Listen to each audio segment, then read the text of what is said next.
खाओगे शंकर जी के मंदिर की तो मुख में जीवान छार छार हो जाती है। बोलो सही है कि गलत? प्रतिदिन बेलपत्र खाओगे शंकर मंदिर की तो मुख में कई बार छाले भी पड़ जाते हैं। सत्य है कि गलत है? शिव महापुराण की कथा कहती है अति सर्वस्व वर्जते। आपको अगर बेलपत्र खाना है हफ्ते में 2 खाओ, हफ्ते में 3 खाओ। मुंह में अगर छार छार हो रहा है, छाले पड़ रहे हैं तो बेलपत्र को, शिव जी की चढ़ी हुई बेलपत्र को सुखाकर चूरा बनाकर इतनी सी चुटकी भर खा लिए, पानी पी लिया। लीवर गड़बड़ हो गया है, डायलिसिस चल रहा है, किडनी गड़बड़ हो गई है, डॉक्टर बोल रहा है कि डायलिसिस करवाना पड़ेगा, तो बेलपत्री के पीछे की जो डांट होती है जिसको आप लोग तोड़ के फेंक देते हैं, वो बेलपत्री के पीछे की जो डांट है ये ब्रह्मा विष्णु महेश। समझ में आ रहा है आप लोगों को? बीच में जो डंडी दिख रही है आपको, इसके बीच में बड़ी पत्ती और 2 पत्ती के बीच में जो खाली जगह है, ये खाली जो डंडी है इसमें 33 कोटि देवी देवताओं का स्थान होता है। किसका स्थान है? 33 कोटि देवी देवता। इसलिए बेलपत्र चढ़ाते समय बेलपत्र को इस जगह से पकड़कर समर्पित किया जाता है कि 33 कोटि देवी देवताओं का स्पर्श कर कर, ब्रह्मा विष्णु महेश का स्पर्श कर कर चढ़ाया जाता है। बेलपत्री के नीचे की जो डंडी होती है, ये 2 पत्ती से लेकर नीचे का जो भाग होता है, ये स्कंद पुराण कहती है इसमें 64 योगनियां और मेरी माता पार्वती का संपूर्ण जितनी शक्तियां हैं वो सारी शक्तियां इस डंडी के अंदर विराजमान होती हैं। इस डंडी के पीछे गोखरू होता है जिसको माताएं तोड़ देती हैं। वो जो टूटा हुआ गोखरू रहता है उसमें भगवान शंकर के प्रत्येक गण का भाव रहता है। इनका काम क्या रहता है? जब शरीर में किसी व्यक्ति के जीवन में जब दुख तकलीफ या रोग बढ़ता है तो वो गोखरू जो नीचे का रहता है, वो टूटा हुआ गोखरू अशोक सुंदरी वाली जगह पर चढ़ाकर हफ्ते में 2 बार उसको चबा चबा कर अगर खा लिया जाए तो डायलिसिस की जरूरत नहीं पड़ती, डायलिसिस छूट जाता है, लीवर और किडनी काम करना प्रारंभ कर देते। एक है बेलपत्र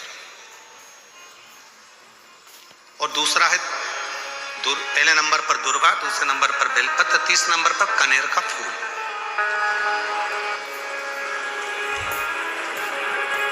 कोई अच्छा कार्य करते करते कई माताएं ऐसी होती हैं जो अपने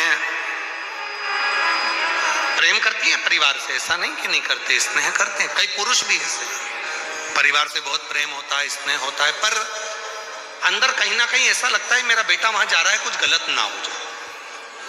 कभी कभी ऐसा लगता है कि ये काम होने वाला है और इसमें कुछ गलत ना हो जाए। कई बार शादी पक्की हो रही है, रिश्ता पक्का हो रहा है, या कोई घर में अच्छा कार्य हो रहा है और मन में संशय उत्पन्न हो जाता है कहीं गलत ना हो जाए। मतलब उसके अंदर कहीं नेगेटिविटी आती रहती है, ये वो सोचती रहती है, उसके अंदर एक कुछ ना कुछ ऐसा तत्व चलता रहता है जिससे वो बुद्धि में, विवेक में वो चीज उसके आती रहती है। तो शिव महापुराण में गजासुर की कथा कहती है कि गजासुर ने भगवान शंकर से वर मांगा कि मैं जब आपका भजन करूं, तप करूं, साधना करूं तो मेरे पास में अग्नि चारों तरफ हो जाए। खींच कर बोलना पड़ रहा है। ये अग्नि मेरे चारों तरफ हो जाए जिससे मैं आपका तप, आपकी साधना अच्छे से कर सकूं। डिले कम कर कर गला खींचना पड़ रहा है बोलने में। मैं आपका तप, आपकी साधना आराम से कर सकता। शिव जी ने वर दे दिया, जब तुम तप करने के लिए बैठोगे, साधना करने बैठोगे, भजन करने बैठोगे, तब तुम्हारे चारों तरफ अग्नि प्रकट हो जाए। जिन माताओं को, जिन भाइयों को, जिन बेटियों को, जिन बेटाओं को, जिन मेरी बुजुर्ग माँ बाप को ऐसा लगता है, अंदर से ऐसा महसूस होता है कि कुछ गलत होने वाला है, कल कुछ गलत होने वाला है, मेरे पति के साथ ये गलत होने वाला है, मेरे बेटे के साथ ये गलत होने वाला है, या मेरे साथ कुछ गलत होने वाला है, जिसकी बुद्धि में केवल नेगेटिविटी चलती रहती है, उसको तीन चीजें शंकर भगवान को प्रदोष के दिन अवश्य चढ़ाना चाहिए। क्या क्या चीज? पहले नंबर पर जम के बोलो दुर्वा, दूसरे नंबर पर बेलपत्र और तीसरे नंबर पर कनेर का फूल। और यदि ऐसा महसूस हो रहा है कि मेरे को स्वप्न भी गड़बड़ आ रहे हैं, स्वप्न भी गलत आ रहे हैं, तो मेरा निवेदन रहेगा जो दुर्वा आपने शिव जी को चढ़ाई है उस दुर्वा को उठाकर लेकर आ जाना है और प्रदोष काल में, प्रदोष के समय पर उस दुर्वा को चबा चबा कर खा लेना है। जिसकी बुद्धि में गलत चीजें आती रहती हैं, गलत विचार आता रहता है, गंदा गंदा कुछ भाव ऐसा प्रकट होने लगता है, मन पूजन में नहीं लगता, साधना में नहीं लगता, आराधना में नहीं लगता, पूजन करने बैठे हैं तो भी हमारा गलत विचार आ रहा है, साधना करने में भी गलत विचार आ रहे हैं, पूजन में गलत सोच आ रही है, गलत विचार आ रहे हैं, तो उनको वो दुर्वा जो शिव जी को समर्पित करी है, बेलपत्र जो शंकर भगवान को समर्पित करी है, कनेर का पुष्प जो शंकर भगवान को समर्पित करा है, उसमें से मात्र एक दुर्वा आप उठाकर ले आओ और प्रदोष काल में उसको प्रदोष के दिन चबा चबा कर खा लीजिए। फिर कभी जिंदगी में कभी गलत विचार, गलत सोच और गलत दृष्टि नहीं जाएगी और आपका ध्यान केंद्रित शिव की ओर। शंभु शंभु शंभु शंभु भगवान शंकर की ओर केंद्रित रहे। चारों तरफ अग्नि लग गई, चारों तरफ। अब गजासुर ने वापिस तप करना प्रारंभ करा और गजासुर ने वापिस तप करना प्रारंभ कर दिया, तप साधना वापिस प्रारंभ कर दिया। भगवान भोलेनाथ फिर प्रकट हो गए, शिव जी वापिस प्रकट हो गए। गजासुर मांगो, तुमको क्या चाहिए, क्या दें तुमको? गजासुर ने कहा अब तो मैंने मांगने के लिए तप ही नहीं करा, अब मैंने मांगने के लिए तप नहीं करा। शंभु शंभु शंभु, अब मैंने मांगने के लिए कोई तप नहीं करा।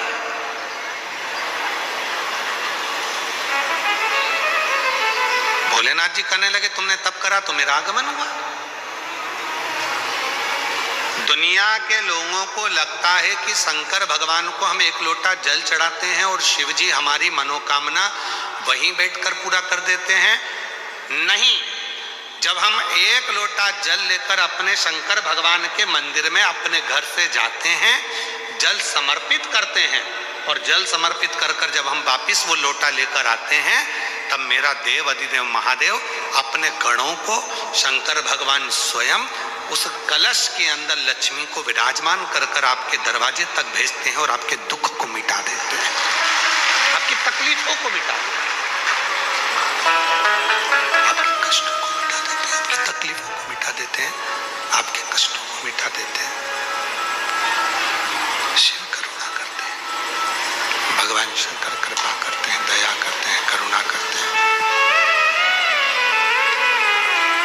शिव कथा कहती है, भगवान शंकर का पवित्र चरित्र कहता है, गजासुर अब तुम्हें क्या चाहिए वो मांगो। गजासुर ने कहा मैंने अब जो तप करा था वो मांगने के लिए नहीं करा, अब मैंने मांगने के लिए तप नहीं करा। और यदि मेरे भोले बाबा यदि आप आ ही गए हो तो एक निवेदन करता हूं, आपको बार बार मेरे पास में आना पड़ता है, मैं तप करता हूं और आप भाग भाग कर बार बार मेरे पास में आते हो, इसलिए मैं आपसे एक निवेदन करना चाहता हूं कि अब आप कहीं मत जाओ, मेरे पेट के अंदर बैठ जाओ।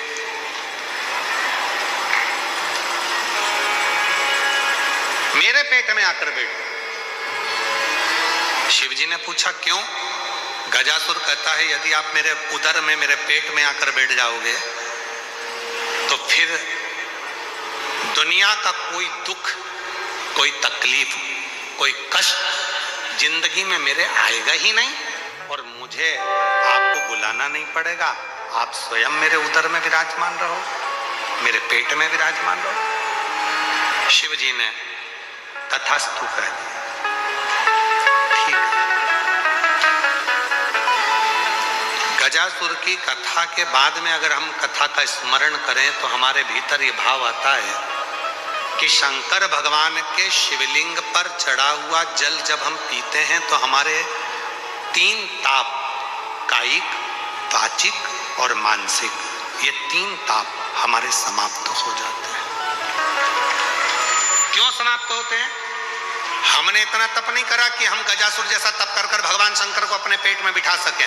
हमने इतना तप नहीं करा कि भगवान शंकर को अपने उदर में बिठा सकें। हमने इतना व्रत नहीं करा कि शंकर भगवान को अपने पेट में बिठा सकें। हमने इतनी साधना नहीं करी कि शंकर भगवान को हम अपने उदर में, अपने पेट में बिठा सकें। पर शिव महापुराण की कथा कहती है जब शंकर जी के मंदिर में जाकर हम शिव जी को 1 लोटा जल समर्पित करते हैं, उसमें से थोड़ा सा जल लाकर हम उस जल को आचमन करते हैं और वो जल जब हमारे पेट में, हमारे उदर में जाता है तो ये समझ कर रखें कि हमने शंकर को ही अपने उदर में अपनी रक्षा के लिए और अपने जीवन की रक्षा के लिए विराजमान कर दिया। शिव शंकर खींचकर बोलना पड़ रहा है, गला बहुत तकलीफ दे रहा है। हमने भगवान शंकर को, हमने भगवान शिव को अपने भीतर विराजमान कर, हमने भगवान शंकर को अपने भीतर विराजमान कर। इसलिए मेरी जीजियों से, मेरे जीजाओं से, मेरी बेटियों से, बेटाओं से, मेरे बुजुर्गों से निवेदन है, शिव जी को जल चढ़ाने जाओ तो जल थोड़ा सा आचमन जरूर करो। हम शिव को अपने उदर में नहीं बिठा सकते, हम भगवान शंकर को अपने पेट में, अपने उदर में विराजमान नहीं कर सकते, पर वो आचमन करने के बाद हम शंकर भगवान को अपने उदर में, अपने गर्भ में बिठा सकते हैं। शिव को बिठा सकते, शंकर भगवान को बिठा सकते। गजासुर के पेट में, गजासुर के उदर में भगवान शिव विराजमान हो गए, बैठ गए। पूरे तीनों लोकों में हाहाकार मच गया कि शंकर भगवान है ही नहीं। शिव को ढूंढो, भगवान शंकर को खोजो। सब गए खोजने।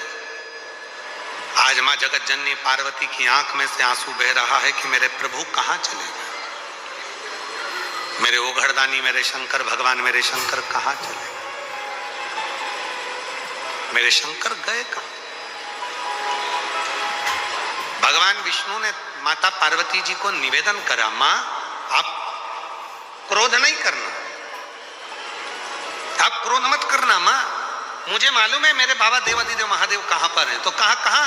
तो कहा गजासुर के पेट में भगवान शंकर विराजमान, गजासुर के पेट के अंदर बैठे, उदर में बैठे हो।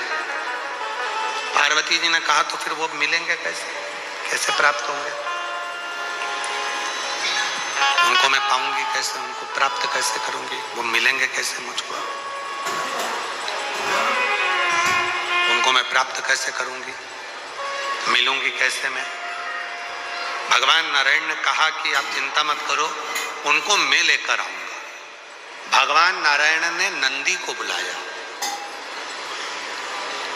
और नंदी को बुलाकर भगवान विष्णु जी ने 3 दिन तक नंदी को पूरी ट्रेनिंग दी नाचने की। और नाचने की ट्रेनिंग इसलिए दी कि मैं तुझे नचाते नचाते लेकर जाऊंगा मदारी का रूप रखकर, और गजासुर के राज्य में पहुंचकर तुम अच्छा अच्छा नृत्य दिखाना, तो वहां के लोग जाकर गजासुर को सूचना देंगे और गजासुर के पास जब अपन पहुंचेंगे, गजासुर के सामने तुम नृत्य करना, और गजासुर जब प्रसन्न हो जाएगा तब गजासुर से अपन शंकर जी को मांग लेंगे।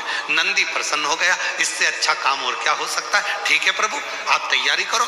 भगवान नंदी 3 दिन तक भगवान नारायण जी से पूरी ट्रेनिंग लेने लगे, पूरी ट्रेनिंग करते हैं। और फिर भगवान एक सुंदर ग्वाले का रूप रखकर, एक सुंदर हाथ में बंसी पकड़कर और ग्वाले का रूप रखकर भगवान नारायण नंदी की डोरी को पकड़कर सीधे गजासुर के राज्य में पहुंच जाते। गजासुर के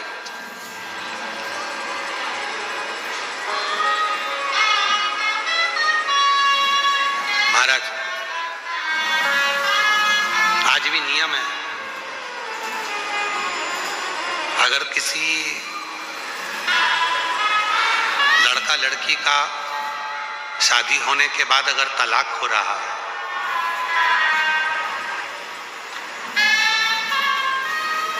लड़की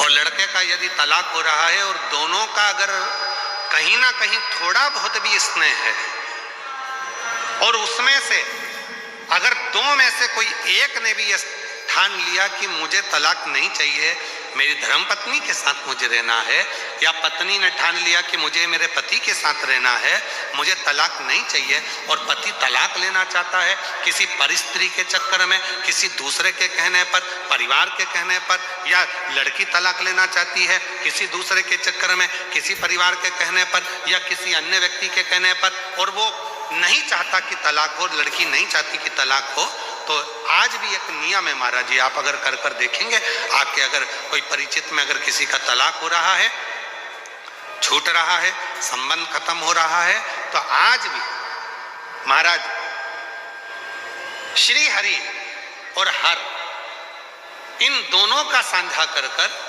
यदि नंदी से लेकर भगवान शंकर के शिवलिंग तक, नंदी से लेकर भगवान शंकर के शिवलिंग तक एक मोली, मोली को आप लोग क्या कहते हैं गुजरात में? वो मोली जो हाथ में बांधते हैं उसको क्या बोलते हैं गुजरात में? नाड़ा, लच्छा, मौली, जो लाल पीला धागा होता है ना जिसको हाथ में बांधते हैं पूजन के टाइम पर, तो वो लच्छा, वो नाड़ा, वो मोली जो है वो जो बांधने वाला है, नंदी का जो एक चरण खड़ा हुआ है, बाकी का चरण एक आगे का नीचे दबा हुआ है, पीछे का चरण भी दबा है, पर एक नंदी का चरण ऊपर है, उस चरण से लेकर भगवान शंकर के शिवलिंग तक एक सूत्र को बांधा जाए और उस सूत्र को 7 जगह पर बेलपत्र रखकर उठा लिया जाए, और उठाने के बाद में किसी भी बेलपत्र के वृक्ष के नीचे वो 7 बेलपत्र समर्पित कर वो धागा लेकर 7 परिक्रमा अगर बेलपत्र की करी जाए और जिससे संबंध टूट रहा है उसी से वापिस प्रेम बढ़ाया जाए, तो वो स्मरण कर अगर 7 परिक्रमा उस धागे के साथ में कर हाथ में अगर बांधा जाए, तो कितना भी दम लगा ले कोई व्यक्ति तलाक हो ही नहीं सकता।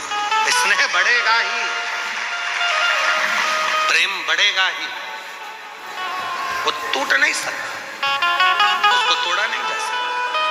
पर उसमें एक काम आपका भी चाहिए, आपकी वात्सल्यता, आपका प्रेम, आपकी करुणा और आपकी अच्छी सोच, अच्छे विचार, ये सब तो होगा, और साथ में अच्छे विचार होंगे, अच्छी सोच होगी, अच्छी करुणा होगी, अच्छी वात्सल्यता होगी, अच्छा स्नेह होगा, अच्छा प्रेम होगा, अच्छा मन होगा, तो ही तो सब श्रेष्ठ होगा, तभी तो श्रेष्ठ होगा। स्नेह को बढ़ाए, प्रेम को बढ़ाए। शिव कथा कह रहे हैं, आप लोगों को मालूम है कि नहीं मालूम वो हमको नहीं पता, पर जब किसी शिवलिंग की प्राण प्रतिष्ठा होती है और सामने जो नंदी बैठता है, उस नंदी से शिवलिंग तक एक सूत्र जमीन के अंदर दबाया जाता है, जिसको सोमसूत्र भी कहते हैं। एक सोने का तार, चांदी का तार या तांबे का तार या पीतल का तार नंदी से लेकर शंकर भगवान के शिवलिंग तक उसको स्थापना के समय पर भूमि में उसको दबा दिया जाता है, शिव से नंदी तक के बीच, शिव नंदी। कई लोग पूछते हैं गुरुजी इस तार का इतना महत्व क्यों होता है, क्या कारण होता है कि इस तार को दबाया जाता है, इस सोमसूत्र को लगाया जाता है, आखिर इसका इतना महत्व क्यों होता है, क्या कारण है इसका? इसका कारण केवल एक होता है कि यदि मान लो कोई व्यक्ति शंकर भगवान के शिवलिंग में जाकर जल नहीं चढ़ा पाया, कोई शंकर जी के शिवलिंग तक नहीं पहुंच पाया, और मंदिर के बाहर से भी अगर वो निकल कर चले गया और उसके मन में कोई कामना आ गई, तो वो नंदी के कानों में पड़ जाती है और नंदी उसको शंकर भगवान तक कह देते हैं और व्यक्ति का कार्य सफल होना प्रारंभ होता है। सूत्र की इतनी प्रधानता, सूत्र की इतनी महत्वता। बोल बम का नारा है, जम के बोलो जरा, बोल बम का नारा है श्री शिवाय। उस सूत्र का इतना महत्व है। अब भगवान नारायण ने नंदी को डोरी से बांध लिया। अब डोरी से बांधना कोई साधारण, शिव डोरी से बंधे हैं, समझे, नंदी डोरी से, और ले गए। गजासुर बैठा था, पूरा आनंद के साथ में उसके पास सूचना पहुंच चुकी थी कि कोई नगर में एक मदारी आया है जिसके पास में एक बड़ा सुंदर नंदी है। वो नंदी इतना सुंदर खेल रचता है, इतना सुंदर नाचता है। गजासुर के कानों में शब्द गया, गजासुर के शब्दों में, गजासुर के कानों में शब्द गया, सुना। सुनते ही गजासुर ने उस नंदी को और उस मदारी को बुलवाया, नंदी को और मदारी।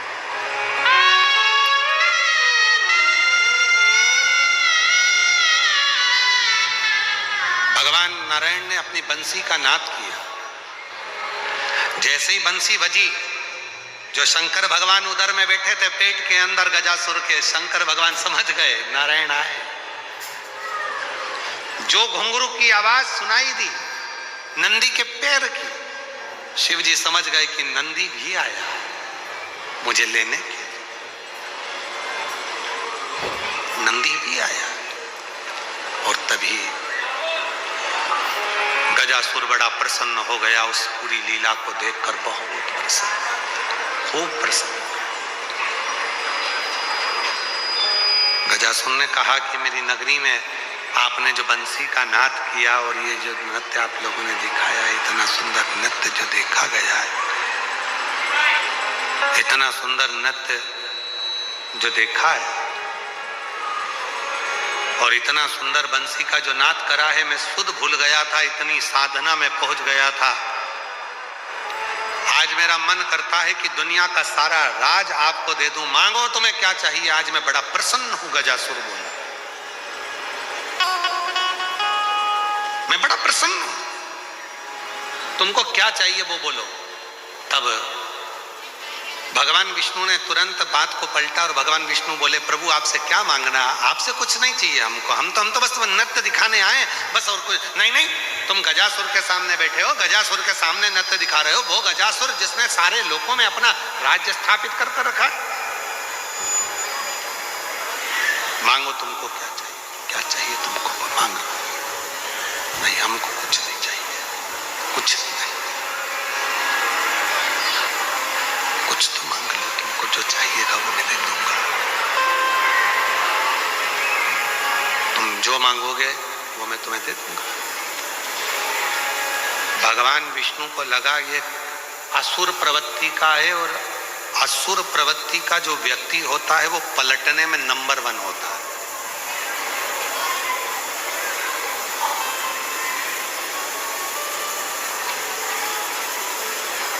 असुर प्रवृत्ति का जो व्यक्ति होता है ना, वो पलटने में नंबर 1 होता है। कई घरों में लोग ऐसे होते हैं जिनको सुंदर कांड अच्छा लगता है, और कई घरों में लोग ऐसे रहते हैं जिन्हें लंका कांड अच्छा लगता है। दोनों तरह के लोग हैं। और कई जगह पर ऐसे भी हैं कि जिनको सुंदर कांड पढ़ते कब लंका कांड चालू हो जाती मालूम ही नहीं पड़ता है।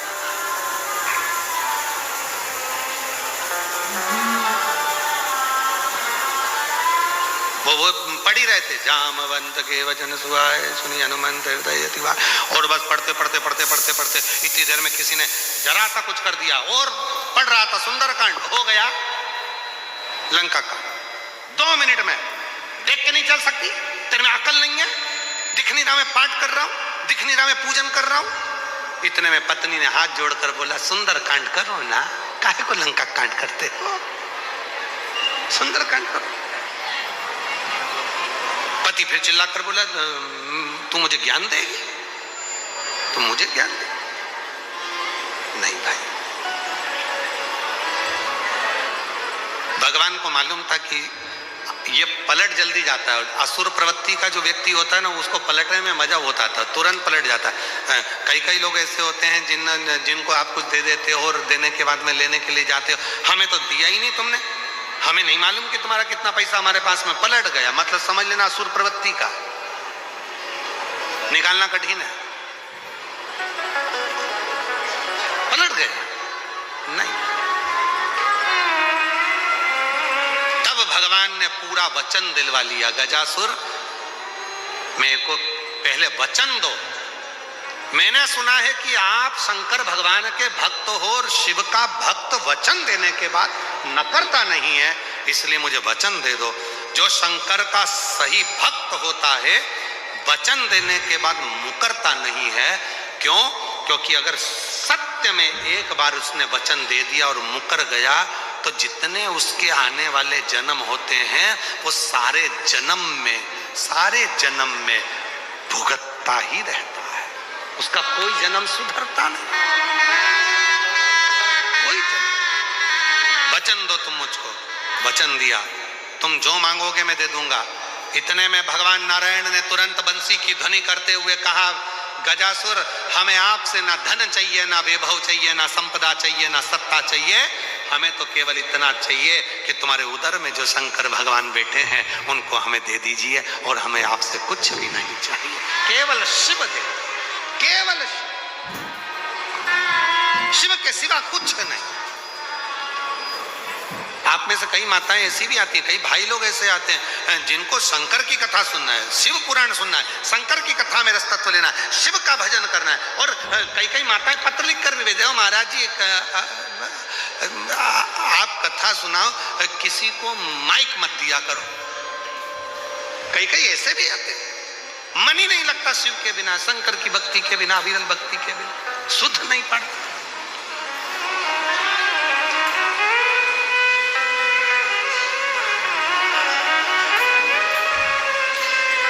शिव के सिवा कहीं दिल न लगाना, शिव के सिवा